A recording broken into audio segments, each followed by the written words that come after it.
ਸੰਗਰਾਂਦ ਤੋਂ ਕੀ ਭਾਵ ਹੈ ਤੇ ਸਿੱਖ ਧਰਮ ਵਿੱਚ ਇਸ ਦਾ ਕੀ ਮਹੱਤਵ ਹੈ। ਸੰਗਰਾਂਦ ਸ਼ਬਦ ਸੰਸਕ੍ਰਿਤ ਦੇ ਸੰਸਕ੍ਰਾਂਤੀ ਸ਼ਬਦ ਦਾ ਪੰਜਾਬੀ ਰੂਪ ਹੈ। ਇਸ ਦਾ ਅਰਥ ਹੈ ਉਹ ਦਿਨ ਜਿਸ ਵਿੱਚ ਸੂਰਜ ਨਵੀਂ ਰਾਸ਼ੀ ਪੂਰ ਸੰਕਰਮਣ ਸੂਰਜ ਦਾ ਇੱਕ ਰਾਸ਼ੀ ਤੋਂ ਦੂਜੀ ਰਾਸ਼ੀ ਦੇ ਵਿੱਚ ਪਹੁੰਚਣਾ। ਸੂਰਜ ਮਹੀਨੇ ਦਾ ਪਹਿਲਾ ਦਿਨ ਮਹਾਨ ਕੋਸ਼ ਕਿਹਾ ਜਾਂਦਾ ਹੈ। ਜਿਹੜੇ ਲੋਕ ਸੂਰਜ ਦੀ ਪੂਜਾ ਕਰਦੇ ਹਨ ਉਹ ਇਸ ਦਿਨ ਨੂੰ ਬੜਾ ਪਵਿੱਤਰ ਦਿਨ ਸਮਝਦੇ ਹਨ। ਇਸ ਦੀ ਪੂਜਾ ਆਦਿ ਕਰਕੇ ਪ੍ਰਾਰਥਨਾ ਕਰਦੇ ਹਨ ਕਿ ਹੇ ਸੂਰਜ ਦੇਵਤਾ, ਸਾਡਾ ਇਹ ਮਹੀਨਾ ਸੁਖੀ ਸਾਂਦੀ ਲੰਘਾਵੀਂ।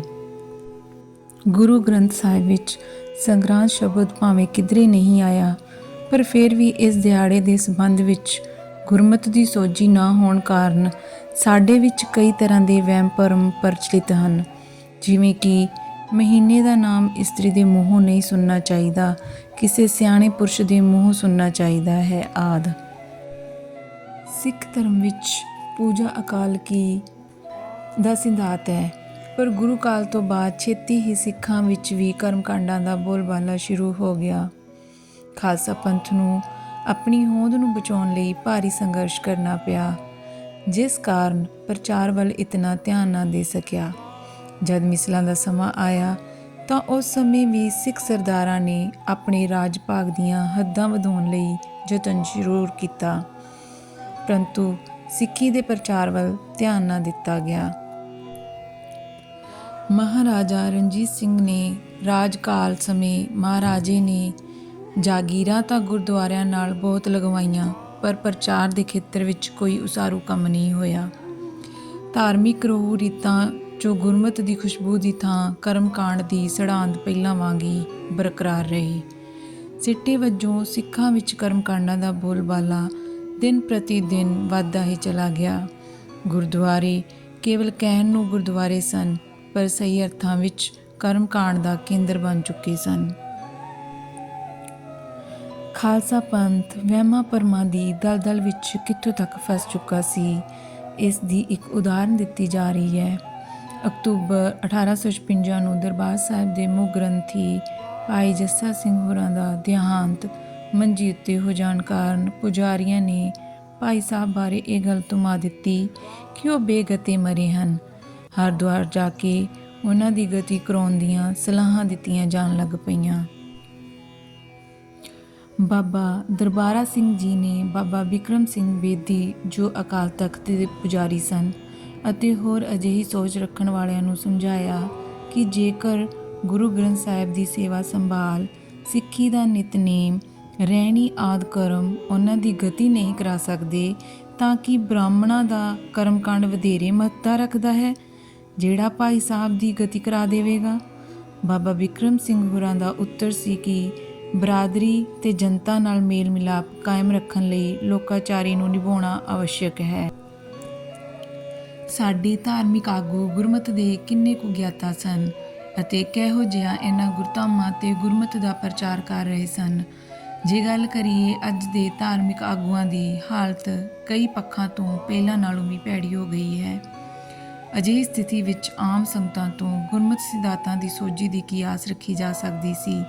ਕੁਝ ਸੁਧਾਰਕ ਲਹਿਰਾਂ ਚੱਲੀਆਂ ਜਿਨ੍ਹਾਂ ਨੇ ਆਪੋ ਆਪਣੀ ਵਿੱਤ ਅਨੁਸਾਰ ਗੁਰਮਤਿ ਪ੍ਰਚਾਰ ਦੇ ਖੇਤਰ ਵਿੱਚ ਚੰਗਾ ਯੋਗਦਾਨ ਪਾਇਆ। ਗੁਰਦੁਆਰਿਆਂ ਦਾ ਪ੍ਰਬੰਧ ਸਿੱਖ ਪੰਥ ਦੇ ਹੱਥਾਂ 'ਚ ਆਉਣ ਨਾਲ ਭਾਵੇਂ ਗੁਰਦੁਆਰਿਆਂ ਵਿੱਚ ਕੁਝ ਕੁ ਸੁਧਾਰ ਜ਼ਰੂਰ ਹੋਇਆ, ਪਰ ਜਿਤਨਾ ਹੋਣਾ ਚਾਹੀਦਾ ਸੀ ਉਤਨਾ ਨਾ ਹੋ ਸਕਿਆ। ਜਿਵੇਂ ਜਿਵੇਂ ਸਮਾਂ ਗੁਜ਼ਰਦਾ ਗਿਆ, ਗੁਰਦੁਆਰਿਆਂ ਦੀ ਹਾਲਤ ਸੁਧਰਨ ਦੀ ਥਾਂ ਵਿਗੜਦੀ ਚਲੀ ਗਈ ਅਤੇ ਦਿਨ ਪ੍ਰਤੀ ਦਿਨ ਹੋਰ ਵਿਗੜਦੀ ਹੀ ਜਾ ਰਹੀ ਹੈ। ਇਸ ਵਿੱਚ ਕੋਈ ਸ਼ੱਕ ਨਹੀਂ ਕਿ ਗੁਰਦੁਆਰਿਆਂ ਦੀਆਂ ਇਮਾਰਤਾਂ ਪਹਿਲਾਂ ਨਾਲੋਂ ਕਿਤੇ ਜ਼ਿਆਦਾ ਸੁੰਦਰ ਬਣ ਗਈਆਂ ਹਨ। ਸੰਗਤਾਂ ਦੀ ਰਿਹਾਇਸ਼ ਆਦਿ ਦੇ ਪ੍ਰਬੰਧ ਪਹਿਲਾਂ ਨਾਲੋਂ ਕਿਤੇ ਜ਼ਿਆਦਾ ਵਧੀਆ ਹਨ। ਇਸ ਦੇ ਨਾਲ ਲੰਗਰ ਆਦਿ ਦਾ ਪ੍ਰਬੰਧ ਵੀ ਪਹਿਲਾਂ ਨਾਲੋਂ ਚੰਗੇਰਾ ਹੈ ਅਤੇ ਕਥਾ ਕੀਰਤਨ ਦੇ ਪ੍ਰਵਾਹ ਦੇ ਨਾਲ ਅਖੰਡ ਪਾਠਾਂ ਦੀਆਂ ਲੜੀਆਂ ਵੀ ਅਟੁੱਟ ਚੱਲ ਰਹੀਆਂ ਹਨ। ਪਰੰਤੂ ਫਿਰ ਵੀ ਕਰਮਕਾਂਡ ਘਟਣ ਦੀ ਬਜਾਏ ਦਿਨ ਪ੍ਰਤੀ ਦਿਨ ਵੱਧਦੇ ਹੀ ਜਾ ਰਹੇ ਹਨ। ਇਸ ਦਾ ਮੁੱਖ ਕਾਰਨ ਇਹ ਹੈ ਕਿ ਇਹਨਾਂ ਉਪਰਾਲਿਆਂ ਰਾਹੀਂ ਗੁਰਮਤਿ ਦੀਆਂ ਕਦਰਾਂ ਕੀਮਤਾਂ ਨੂੰ ਪ੍ਰਚਾਰਨਾ ਨਹੀਂ, ਬਲਕਿ ਇਹਨਾਂ ਰਾਹੀਂ ਮਾਇਕ ਪੱਖ ਨੂੰ ਮਜ਼ਬੂਤ ਕਰਨਾ ਹੈ। ਗੁਰੂ ਗ੍ਰੰਥ ਸਾਹਿਬ ਵਿੱਚ 2 12 ਮਾਹ ਹਨ। ਇੱਕ ਮਾਝ ਰਾਗ ਵਿੱਚ ਗੁਰੂ ਅਰਜਨ ਸਾਹਿਬ ਜੀ ਦਾ ਉਚਾਰਿਆ ਹੋਇਆ ਅਤੇ ਦੂਜਾ ਤੁਖਾਰੀ ਰਾਗ ਵਿੱਚ ਗੁਰੂ ਨਾਨਕ ਸਾਹਿਬ ਦਾ ਉਚਾਰਨ ਕੀਤਾ ਹੋਇਆ। ਇਹਨਾਂ ਦੋਹਾਂ 12 ਮਾਹਾਂ ਦਾ ਸੰਗਰਾਂਦ ਨਾਲ ਕੋਈ ਸੰਬੰਧ ਨਹੀਂ ਹੈ।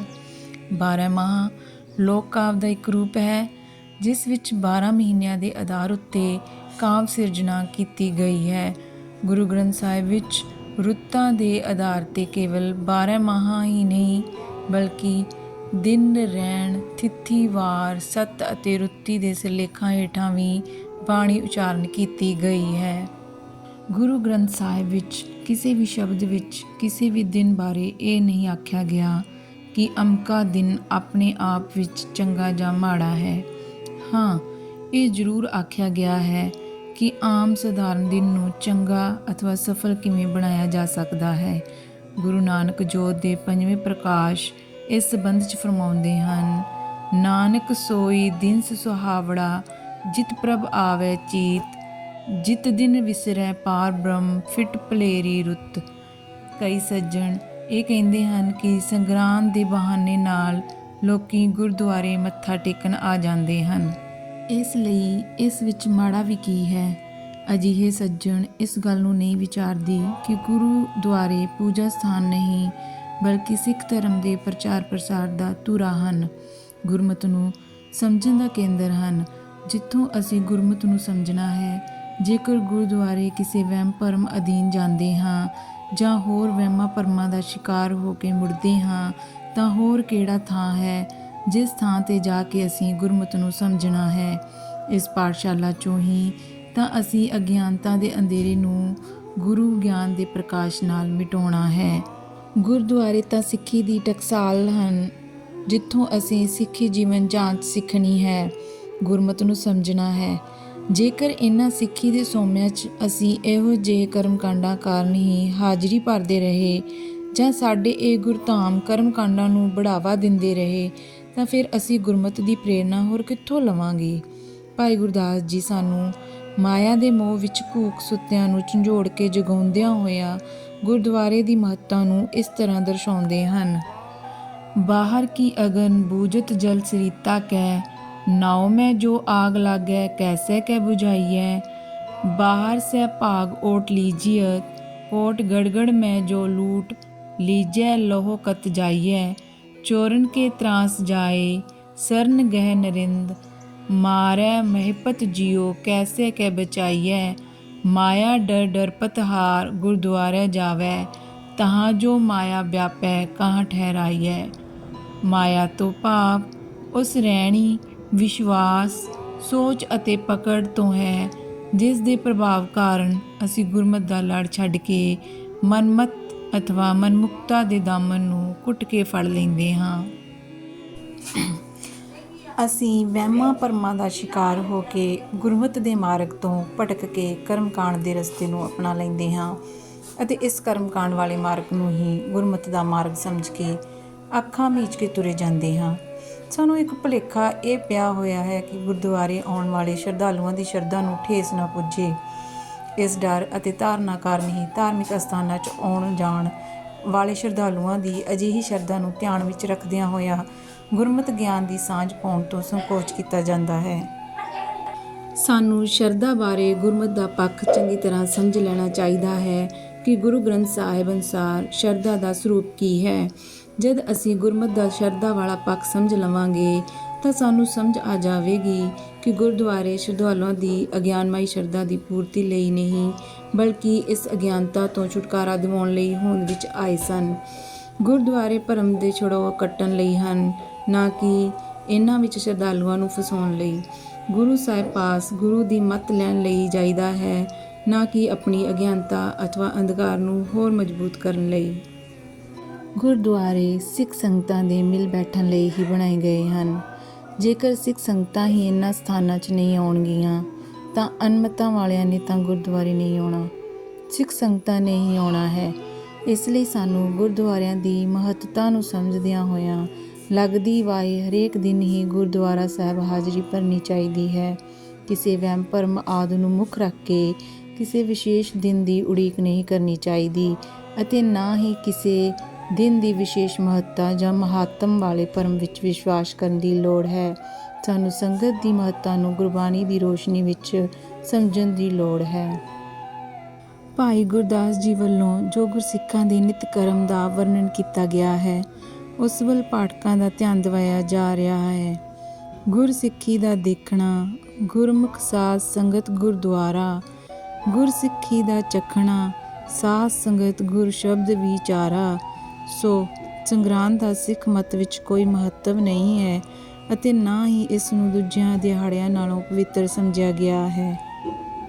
ਗੁਰਦੁਆਰਿਆਂ ਦੀ ਸੇਵਾ ਸੰਭਾਲ ਕਰਨਾ ਅਤੇ ਗੁਰੂ ਗ੍ਰੰਥ ਸਾਹਿਬ ਦੀ ਕਥਾ ਵਿਚਾਰ ਦੇ ਜਗ੍ਹਾ ਗੁਰਮਤ ਵਿਰੋਧੀ ਪੁਸਤਕਾਂ ਦੀ ਕਥਾ ਦਾ ਪ੍ਰਾਰੰਭ ਹੋਣਾ, ਸਿੱਟੇ ਵਜੋਂ ਗੁਰਮਤ ਰਹਿਣੀ ਨੂੰ ਉਸ ਰੋਹ ਰੀਤ ਵਿੱਚ ਰੰਗ ਕੇ ਪੇਸ਼ ਕੀਤਾ ਜਾਣਾ ਜਿਸ ਚੋਂ ਗੁਰੂ ਸਾਹਿਬ ਨੇ ਬਾਹਰ ਕੱਢਿਆ ਸੀ।